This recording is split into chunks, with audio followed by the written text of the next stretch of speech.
Un día muy importante para Argentina porque deberá renovar letras del Banco Central, es decir, títulos de deuda equivalentes a unos 28.000 millones de dólares. Para hablar del tema nos enlazamos hasta Argentina con Alejo Costa, jefe de estrategia para BTG Pactual en Argentina. ¿Qué tal, Alejo? Muy buenas tardes. El resultado realmente fue favorable.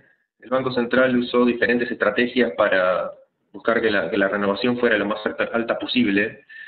Había cierto miedo que se había generado también en Argentina, en la prensa, incluso en la prensa no especializada, que había tomado este día como una especie de día D para el Banco Central, por el miedo que podía generar sobre el tipo de cambio el hecho de que hubiera una expansión monetaria como resultado de la licitación.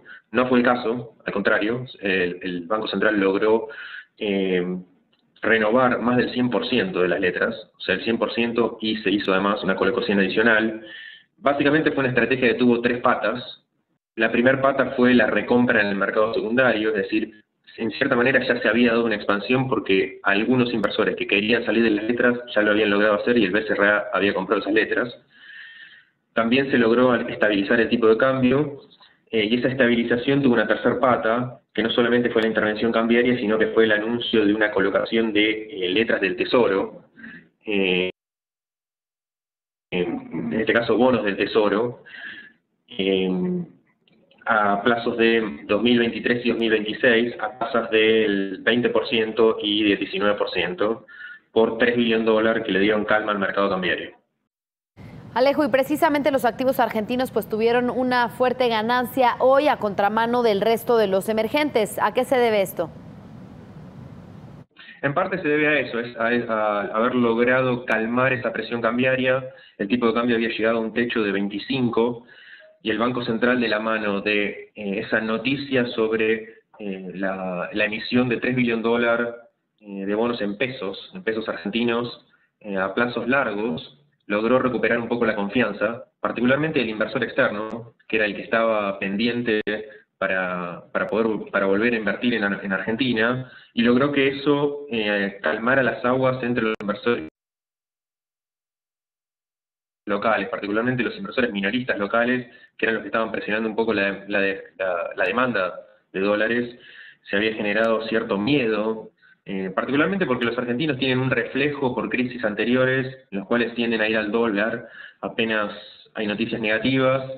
Este no era el caso, porque realmente la situación no tiene absolutamente nada que ver con crisis que vimos en el pasado en Argentina, pero hay una especie de acto reflejo de entre muchos inversores que generaba esa demanda de dólares, y la única forma de ahogarla era teniendo un flujo externo que se contrapusiera a eso, y eso es lo que logró el gobierno. Logró mostrar que ese flujo iba a estar en un número alto como 3 billones de dólares, y justamente eso generó una caída en el tipo de cambio. Y entonces podríamos decir que esta nueva estrategia del Banco Central argentino está funcionando, Alejo.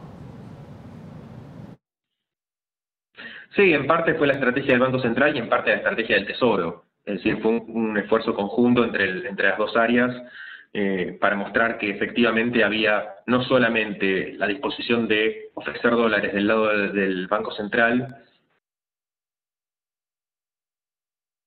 para ponerle un techo a la cotización, sino que también iba a haber un flujo genuino de inversores del exterior que iban a estar dispuestos a comprar pesos, básicamente, y eso es lo que se acaba de anunciar. El ministro de Finanzas, Luis Caputo, acaba de anunciar una emisión de 3 billones de dólares de estos dos bonos en pesos. Eso muestra cierto interés del inversor externo.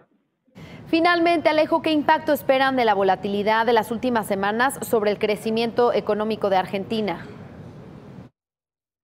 Creemos que va a tener un leve impacto negativo, particularmente por el aumento de la inflación, como resultado del aumento en el tipo de cambio. Eso va a generar salarios reales más bajos, y esa caída en el poder adquisitivo va a afectar el consumo, unido a que el efecto positivo de la mayor competitividad como resultado de la devaluación cambiaria recién se va a ver en el mediano plazo. Bien, pues daremos seguimiento a la situación económica de Argentina. Muchas gracias, Alejo Costa, jefe de estrategia para BTG Pactual en ese país.